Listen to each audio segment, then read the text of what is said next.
नमस्कार, आदाब, सत श्री अकाल, जय भीम, जय जोहार, नमो बुद्धाय। साथियों, देश के 90% अब दलित समाज अब जाग चुका है, अपने हक अधिकार के लिए बात करना शुरू कर दिया है।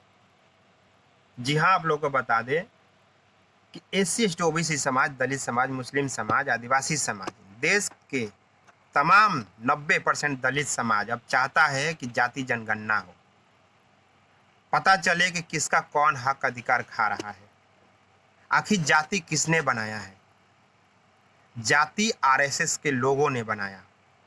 तो जब जाति आरएसएस के लोग बनाया तो हम तो वही तो चाहते हैं कि किस जाति में कितना लोग हैं, संख्या के आधार पे रोजगार मिले, संख्या के आधार पे सिस्टम में लोगों को भर्ती किया जाए। सन 1932 में जाति जनगणना हुआ था। संविधान को लागू हुए 74 वर्ष चल रहा है। आज़ादी के बाद, संविधान लागू होने के बाद अब तक जो है जाति जनगणना नहीं हुई। जब 1932 में जाति जनगणना हुआ था तो उसी आधार पे जब संविधान लागू हुआ था भारत में, तो उसी के आधार पे आरक्षण को जो है डिवाइड कर दिया गया था। मगर उस वक्त हमारे समाज के लोग उतने समझदार नहीं हुए थे। उनको मालूम नहीं था आरक्षण क्या होता है। जब हमारे लोगों को मालूम हुआ आरक्षण के बारे में, अपने हक अधिकार के बारे में, तो सरकार से मांग कर रहे हैं कि जाति जनगणना होनी चाहिए। तो केंद्र सरकार, हाई कोर्ट, सुप्रीम कोर्ट या जो लोग सिस्टम में बैठे हैं वो विरोध कर रहे हैं जाति जनगणना का। कह रहे हैं कि जाति जनगणना हो गई तो देश टूट जाएगा। भाई, देश कैसे टूट जाएगा? जाति जनगणना होगी, संख्या के आधार पे लोगों को रोजगार मिलेगा, संख्या के आधार पे सुप्रीम कोर्ट, हाई कोर्ट में जज बनाया जाएगा, वकील बनाया जाएगा, SP, DM, collector, IPS, IAS बनेंगे लोग। एससी एसटी ओबीसी समाज के लोग भी मंत्री, एमएलए, प्रधानमंत्री, पीएम बनेंगे, संसद बनेंगे, एमएलए बनेंगे, मुखिया बनेंगे, प्रधान बनेंगे। संख्या के आधार पे रोजगार मिलेगा, संख्या के आधार पे सिस्टम में लोग भर्ती होंगे। एससी एसटी ओबीसी समाज, दलित समाज के लोगों को भी थोड़ा जिंदगी में सुधार होगा। उनके भी लोग पढ़ाई लिखाई करेंगे, उनके लोगों को भी सरकारी सिस्टम का लाभ मिलेगी। इसमें दिक्कत क्या है? आप लोग चाहते हैं कि एससी एसटी ओबीसी समाज, दलित समाज पढ़ाई लिखाई ना करे, इनको सरकार के जो लाभ है ना मिल सके। आप लोग ये चाहते हैं, मगर नहीं। अब एससी एसटी ओबीसी समाज, दलित समाज अब जाग चुका है। जाति जनगणना तो होगी, चाहे आप विरोध करें या विरोध ना करें।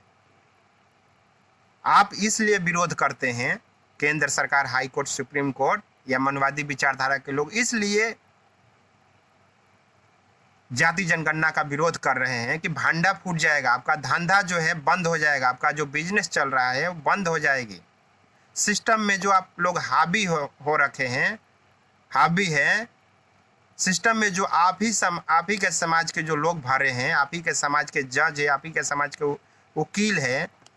एससी एसटी ओबीसी समाज के, दलित समाज के लोगों को इंसाफ नहीं हो पा रहा है, उनके साथ अन्याय हो रहा है, उनके साथ इतना जुल्म और अत्याचार हो रहा है, मगर उनको इंसाफ नहीं मिल पा रहा है। अगर जाति जनगणना होगी, संख्या के आधार पे वकील बनाया जाएगा, जज बनाया जाएगा, सिस्टम में लोग भर्ती होंगे। यही तो हम चाहते हैं कि पता चले कौन किसका हक अधिकार खा रहा है। आपको तकलीफ है जाति जनगणना से, इसीलिए आप जाति जनगणना नहीं होने देते हैं। 74 वर्ष हो गया, मगर आप लोगों की वजह से अब तक जो भारत में जाति जनगणना नहीं हो पाया, मगर अब जाति जनगणना होगी। अब हमारा समाज, एससी एसटी ओबीसी समाज, मुस्लिम समाज, आदिवासी समाज, दलित समाज मन बना लिया है कि अब जाति जनगणना होगी। अब केंद्र सरकार, हाई कोर्ट, सुप्रीम कोर्ट विरोध करे या मनुवादी विचारधारा के लोग विरोध करे, मगर अब हमारा समाज अब जाति जनगणना मांग कर दिया है और मांग करता रहेगा, और सरकार को जाति जनगणना करना पड़ेगा। आखिर जाति किसने बनाया? जाति तो आरएसएस ने बनाया। जब जाति आप लोगों ने बनाया, जातियों में हम सबको आपने बांटा, तो उसी जाति को हम लोग गिनती करने के लिए बोल रहे हैं कि जाति जनगणना हो, संख्या के आधार पर रोजगार मिले, लोगों को सिस्टम के लाभ मिले। तो आप लोगों को दिक्कत है, क्योंकि आपका जो धंधा चल रहा है सदियों से, वो धंधा बंद हो जाएगी। लोगों को मालूम हो जाएगा, अपने हक अधिकार के लिए आवाज उठाने लगेंगे, अपने हक अधिकार मांगेंगे। इसीलिए अब जाति जनगणना नहीं होने दे रहे हैं, मगर जाति जनगणना होगी।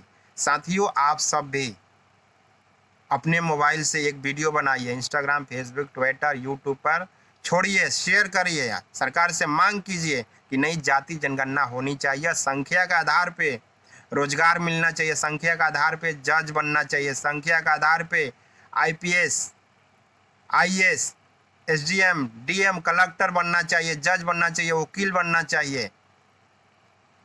हमारे लोग गरीब के क्यों रहेंगे? हमारे लोग भी अमीर बनेंगे, हमारे लोग भी थोड़ा अमीर बन जाएंगे, तो आपको क्या दिक्कत है इसमें?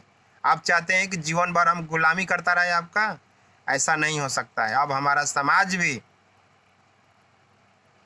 अब गरीबी से निकल के बाहर आना चाहता है। साथियों, वीडियो को शेयर कर दीजिएगा, क्योंकि वीडियो को शेयर करना बेहद जरूरी है, और मेरा चैनल को सब्सक्राइब, लाइक कर दीजिएगा। जय भीम, जय भारत, जय संविधान।